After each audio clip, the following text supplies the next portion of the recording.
బుడమేరు వరద బెజవాడను ముంచి 10 రోజులు దాటింది. ముఖ్యమంత్రి చంద్రబాబు నాయుడు 10 రోజుల పాటు కలెక్టర్ కార్యాలయం దగ్గర మకాం వేసి వరద సహాయక చర్యలను పర్యవేక్షించారు. ముంపు ప్రాంతాలలో పదే పర్యటించారు. అధికారులతో పని చేయించారు. ప్రజలకు ధైర్యం చెప్పారు.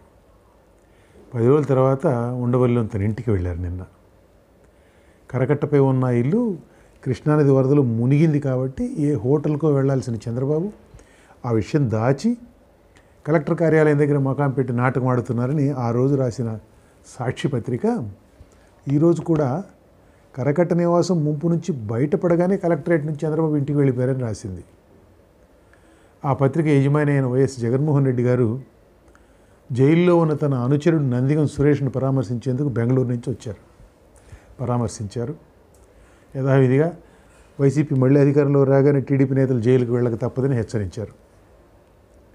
ఆ రోజు వైసీపీ కార్యకర్తలు టీడీపీ కార్యాలయంపై దాడి చేయలేదట. టీడీపీ అధికార ప్రతినిధి పట్టాభి వ్యాఖ్యలకు వైసీపీ కార్యకర్తలకు ఆగ్రహం వచ్చిందట. అలా ఆగ్రహించిన ఆ కార్యకర్తలు టీడీపీ ఆఫీస్ దగ్గరికి వచ్చి ధర్నాకు కూర్చున్నారట.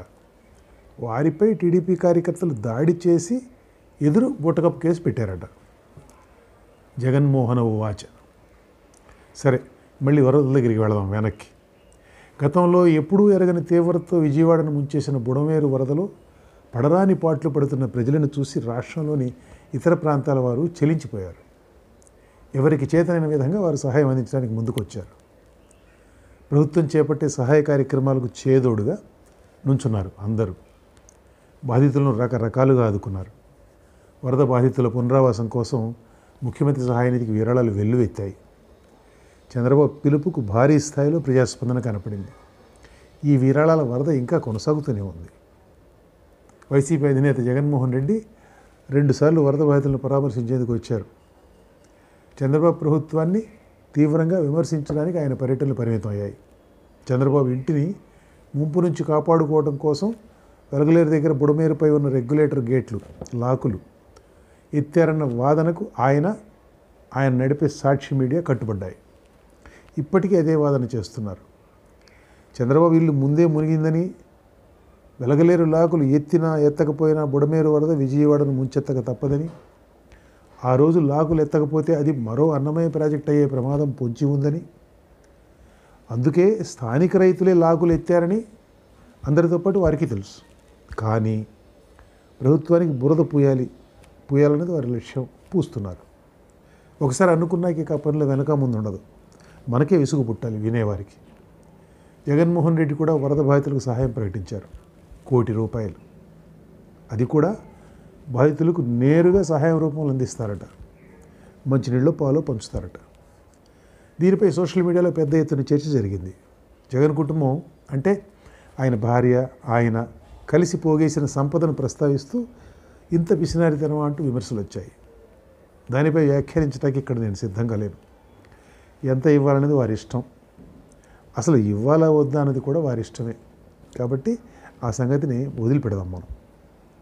ఆశ్చర్యం కలిగించే విషయం ఏమంటే సహాయ కార్యక్రమాల్లో వైసీపీ వారు ఎవరూ పాల్గొనకపోవడం, డబ్బు రూపంలోనూ వస్తు రూపంలోనూ సహాయం అందించేందుకు ముందుకు రాకపోవడం.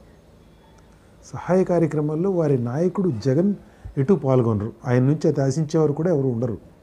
కానీ ఆయన పార్టీకి ఏమైంది? వరద ముప్పును ఎదుర్కొన్న తీరుపై ప్రభుత్వాన్ని విమర్శించండి.